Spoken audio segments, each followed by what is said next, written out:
धार्मिक जुलूस, कुछ मिनटों का विवाद और फिर देखते ही देखते नेपाल चलने लगा।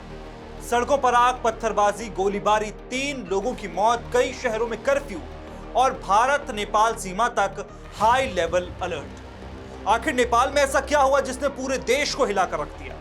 क्या यह सिर्फ एक स्थानीय विवाद था या इसके पीछे कोई बड़ी वजह छिपी है? अगले कुछ मिनटों में आपको बताएंगे नेपाल में भड़की हिंसा की पूरी कहानी और आखिरकार इसका भारत से क्या नाता है। ये पूरा मामला नेपाल की सुनसरी जिले के दीवानगंज इलाके से जुड़ा है। रिपोर्ट के मुताबिक जुलाई के आखिरी सप्ताह में यहां कांवड़ यात्रा और उससे जुड़े धार्मिक कार्यक्रम आयोजित किए जा रहे थे। इसी दौरान एक धार्मिक जुलूस के रास्ते से तेज आवाज में बज रहे संगीत और धार्मिक झंडों को लेकर 2 समुदायों के बीच विवाद शुरू हो गया। शुरुआत में ही विवाद स्थानीय स्तर पर था, लेकिन देखते ही देखते माहौल बिगड़ने लगा। रविवार 27 जुलाई की रात विवाद ने हिंसक रूप ले लिया। दोनों पक्ष आमने सामने आ गए, पत्थरबाजी हुई, आगजनी की घटनाएं हुई, पुलिस को भी निशाना बनाया गया।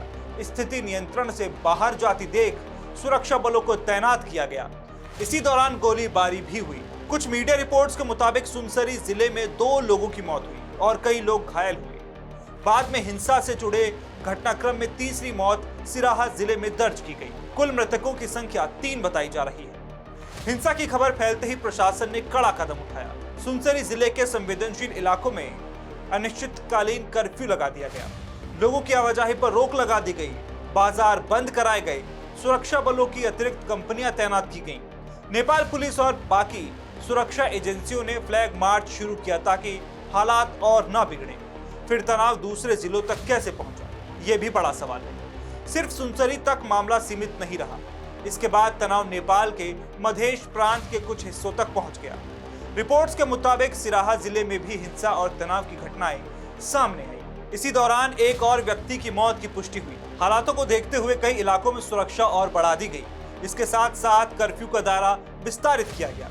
स्थिति बिगड़ती देख नेपाल के प्रधानमंत्री बलेन्द्र शाह ने राष्ट्र के नाम संदेश दिया। उन्होंने लोगों से शांति व्यवस्था बनाए रखने की अपील की। प्रधानमंत्री ने कहा कि हिंसा की निष्पक्ष जांच होगी और दोषियों के खिलाफ कानून के अनुसार कार्रवाई की जाएगी।